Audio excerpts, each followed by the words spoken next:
2 at 6, this would be a nightmare for any parent. A Valley mom is fearing the worst when her special needs daughter doesn't get off the bus after school. I'm upset. I'm mad. I thought about so many scenarios. Now that family is demanding answers. Contact 13 investigative reporter Joe Bartels is live with a story that you asked us to investigate. Joe.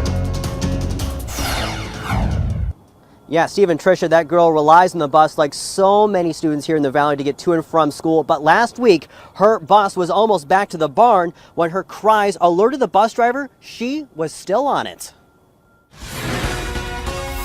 It was a scary ride home for 7-year-old Zariah Hansel. Because she can't speak up for herself, we're her parents, we're her voices. Brescia McNeely says her daughter suffers from 80% hearing loss. That means communicating is tough. As far as communication, words, she's not going to be able to understand. But she can read the lips and the body language. Brescia says Zariah boarded her CCSD bus last Wednesday from Roundy Elementary. Usually, the 5-mile ride takes 30 minutes and she gets home just after 4 o'clock. Her parents say they were at the bus stop, but it didn't show up. 4 o'clock comes, no bus.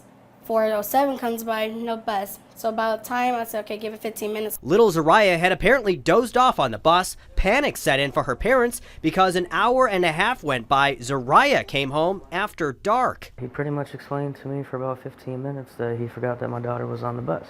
David says the driver explained he was nearly back to the bus barn when little Zariah began crying on the empty school bus. It was then he realized he needed to turn back around. I told him at that point, it's unacceptable.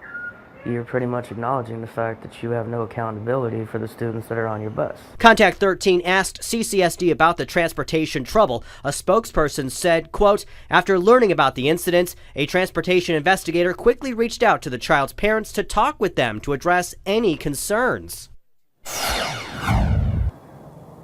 Now, CCSD did not address the late bus issue or if that bus driver was reprimanded in any way. CCSD has pledged to Contact 13 that they will make sure that Zariah makes it back to and from school in a safe and sound manner from now on. Reporting live, Joe Bartels, 13 Action News. All right, thank you, Joe.